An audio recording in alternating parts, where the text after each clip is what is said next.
دیکھیں خواب میں پانی کو دیکھنے کے متعلق علامہ ابن سیرین رحمۃ اللہ علیہ فرماتے ہیں کہ اگر خواب میں اچھا صاف ستھرا پانی دیکھا ہے تو یہ کامیاب ہونے کی تعبیر ہوا کرتی ہے. اور بہرحال خواب ہے، صبح کے وقت دیکھیے ٹھیک ہے، اچھی بات ہے، عمل پر ڈیپینڈ ہے. اگر اچھا انسان مومن بندہ خواب دیکھ رہا ہے تو اس کے خواب کی تعبیر ہوتی ہے. تو بہرحال اچھا صاف پانی خواب میں دیکھنا اس کو کامیابی ملنے کی تعبیر ہوا کرتی ہے. اور پیسے جو اٹھاتے ہوئے دیکھا ہے تو یہ بھی اس کی تعبیر ہو سکتی ہے کہ اللہ تبارک و تعالیٰ اس کو بھلائی سے اور دولت سے نوازے. اور اس کو چاہیے کہ ایسے وقت میں بندے کو چاہیے کہ صدقہ کر دے تاکہ اللہ تبارک و تعالیٰ اس سے راضی ہو کر رزق کے دریچوں کو اس کے اوپر کھول دے. جی شکریہ. السلام علیکم، میرا نام افضل ہے. میرا سوال ہے کیا لڑکی کو دیکھنا گناہ ہے؟ ایک اور سوال یہ ہے کہ ہندو سر کو پرنام کرنا کیسا ہے؟ دیکھیے لڑکی کو دیکھنا مطلب نامحرم کو دیکھنا تو جائز ہی نہیں ہے. آقا علیہ السلام نے فرمایا زنا العینین نظر، دونوں آنکھوں کا زنا ہے نامحرم کی طرف دیکھنا. تو اسلام دیکھنے کی بھی اجازت نہیں دیتا ہے. اور آقا علیہ السلام نے فرمایا الزنا یورث الفقر، زنا کرنا فقیری لاتا ہے. تو نامحرم کو دیکھنے کی اسلام اجازت نہیں دیتا ہے، کیونکہ جب انسان دیکھتا ہے جبھی پھر اور زیادہ برائیوں کی طرف بڑھتا ہے. تو اسی لیے اسلام نے پابندی اور مردوں پر لگائی ہے کہ اپنی آنکھوں کی حفاظت کرو. عورتوں سے کہا ہے کہ جب تم گھر سے باہر نکلو تو خود کو مکمل پردے میں رکھ کر نکلو. اور رہا مسئلہ پیر چھونے کا یا پیروں پہ سر رکھنے کا، تو اسلام جو کہتا ہے وہ یہ ہے کہ اللہ تبارک و تعالیٰ کے سامنے سر انسان جھکاتا ہے اور یہ حق اللہ کا ہے کہ اللہ کے سامنے بندہ سر جھکائے. دوسری بات یہ ہے کہ رسپیکٹ ہر انسان کی جائے گی، چاہے وہ آپ کے دھرم کا ہو یا آپ کے دھرم کا نہ ہو. اسلام شانتی کی ترغیب دیتا ہے. اسلام کے ماننا ہی جو معنی ہے نا اسلام کا معنی ہی ہے شانتی. تو آپ آداب عرض بولا کریں، ادب سب کا کیا جائے گا، سجدہ جو ہے وہ اللہ رب العالمین کی بارگاہ میں ہی کیا جائے گا. ٹھیک ہے، تو بہرحال یہ ہے کہ اگر اس کا معنی و مفہوم یہ نکلتا ہے کہ ہم آپ کو سجدہ کر رہے ہیں یا کوئی بھی ایسا مطلب یا کوئی انسان سجدہ کر رہا ہے پیروں پہ سر رکھ رہا ہے تو یہ اس چیز کی اسلام اجازت نہیں دیتا ہے. بہرحال یہ ہے کہ ادب ہر انسان کا لازم ہے، ہر انسان کے اوپر لازم ہے کہ وہ ایک دوسرے کا ادب کرے، چاہے وہ ہمارے مذہب کا ہو یا نہ ہو، کوئی بھی ہو. اگر آقا علیہ السلام نے فرمایا تمہارا پڑوسی یہودی مجوسی منافق کوئی بھی ہو، لیکن اگر تم بغیر کھانا کھائے اس کے بغیر کھانا کھائے تم سو گئے تو قیامت کے دن اللہ تعالیٰ اس کے بارے میں سوال کرے گا. للجار حق، پڑوسی کا سروری حق ہے. تو بہرحال یہ ہے کہ جو ماتھا ٹیکا جائے گا اسلام میں عذروِ شرع وہ اللہ رب العالمین کے بارگاہ میں ہی اجازت ہے، شریعت اجازت دیتی ہے. غیر اللہ کے سامنے سجدہ کرنے کی اسلام اجازت نہیں دیتا ہے. جی شکریہ. فیصل ملکانی، مفتی صاحب مسجد میں جانے سے من نہیں لگتا ہے تو کیا کریں؟ بہت زبردست والا ابلیس ساتھ میں لگا ہوا ہے تو من نہیں کرے گا. شیطان کہاں سے روکتا ہے آپ خود سمجھو، شراب خانے میں جا کے روکے گا یا مسجد میں روکے گا؟ مسجد میں. کیونکہ وہ تو آلریڈی ہیں بھائی، وہ تو جو شراب میں محو ہیں وہ تو ہیں وہ تو اس کے ہی ساتھی ہیں. تو وہ مسجد میں جانے والوں کو روکے گا نا. تو یہ بہت، اگر آپ کو بھی شیطان روک رہا ہے اور اگر مسجد میں دل نہیں لگ رہا ہے تو اس کا کیا مطلب ہے؟ شیطان روک رہا ہے، کیونکہ وہ شیطان کبھی نہیں چاہتا ہے بندہ اللہ کی بارگاہ میں آئے. تو یہی تو جنگ ہے، یہی تو اللہ تبارک و تعالیٰ نے دنیا میں بھیجا ہے، امتحان میں ڈالا ہے. یہی امتحان ہے کہ شیطان سے جنگ کرو.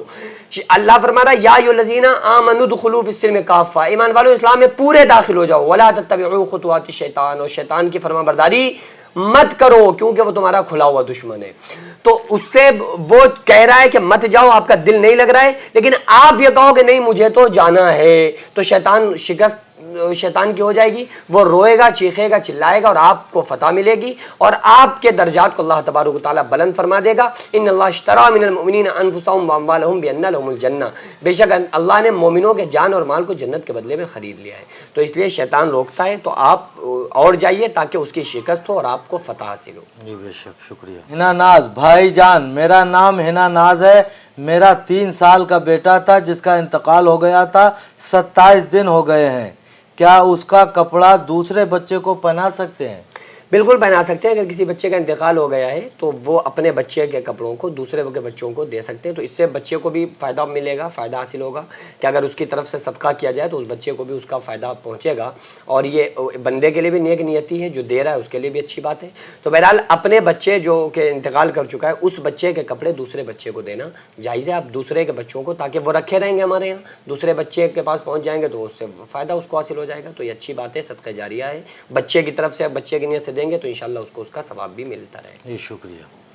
عاطف اسلم مفتی صاحب السلام علیکم. میں پردیس میں رہتا ہوں, کپڑے کی پھیری کرتا ہوں, ہندو کے ہوٹل میں کھانا کھا سکتا ہوں یا نہیں؟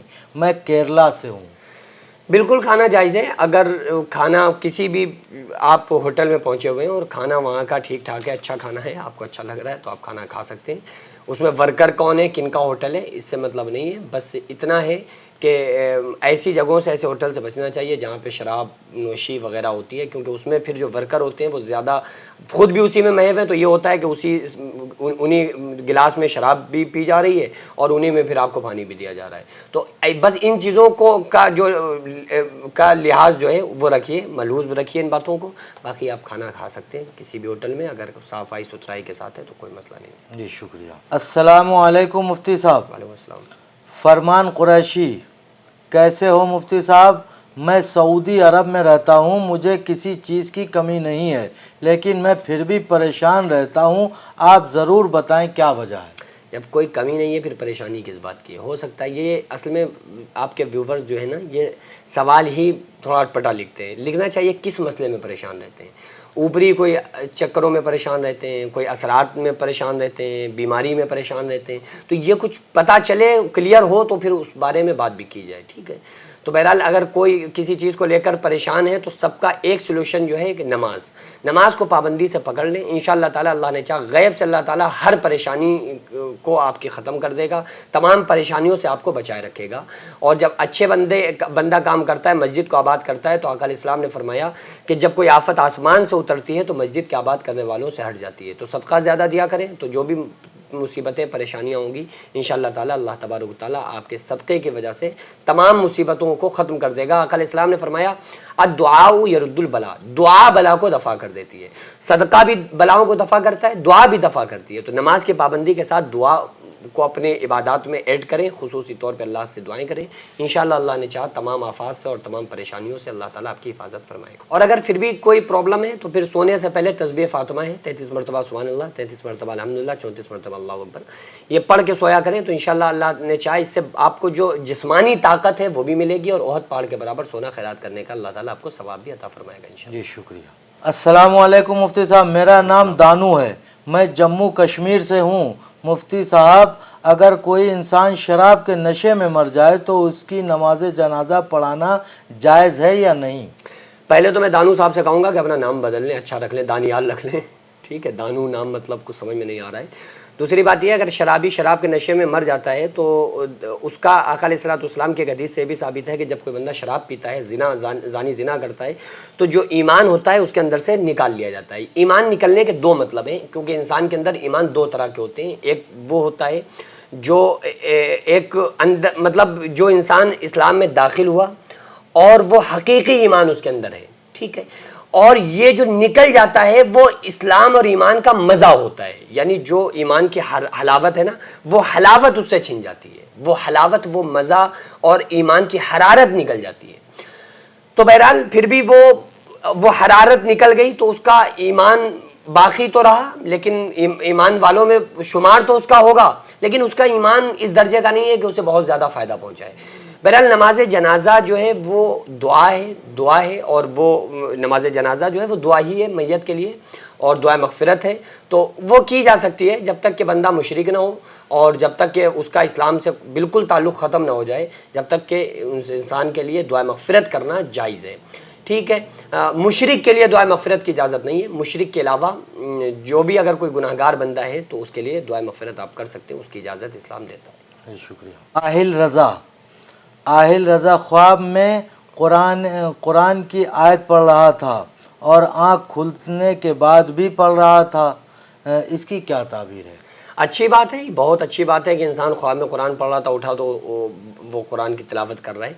یہ بہت اچھا خواب ہے. میں یہی کہوں گا کہ زیادہ سے زیادہ بس قرآن کریم کی تلاوت کرنے والے بن جائیں. اللہ تبارک و تعالیٰ کا یہ جو کلام ہے، اگر خواب میں آپ کو ایسا نظر آ رہا ہے، اس کے پیچھے دو ریزن ہو سکتے ہیں. یا تو آپ نے بہت پہلے قرآن کی تلاوت کرتے تھے، پھر آپ نے کرنا بند کر دیا، تو یہ اچھا خواب آپ کی طرف، یہ خواب آپ کو یہ اشارہ کرتا ہے کہ آپ پھر سے مکمل قرآن پڑھنے والے بن جائیں.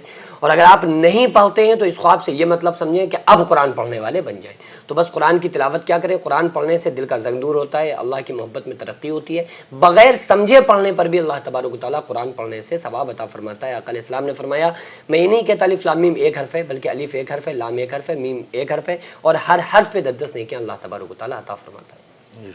محمد مشرف مفتی صاحب، اللہ کے ولیوں سے مانگنا کیسا ہے، اور اگر کوئی انسان مانگتا ہے تو کیسے مانگ سکتا ہے، وسیلے سے یا ڈائریکٹ؟ دیکھیں، جو کچھ عطا کرتا ہے وہ اللہ رب العالمین ہے. اللہ رب العالمین ہی سب کچھ عطا فرماتا ہے. ٹھیک ہے. دوسری بات یہ ہے کہ ہم اولیاء کرام کے توسل سے مانگ سکتے ہیں. اولیاء کرام کے وسیلے سے سوال اللہ سے کریں گے، ان کے توسل سے مانگنا بالکل جائز ہے. ہم اپنے والدین اگر ہمارے نیک ہیں، ہم ان کے توسل سے بھی اللہ رب العالمین کی بارگاہ میں دعا کر سکتے ہیں.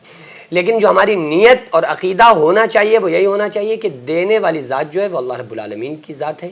اللہ تبارک و تعالیٰ کی مرضی کے بغیر کوئی کچھ نہیں کر سکتا.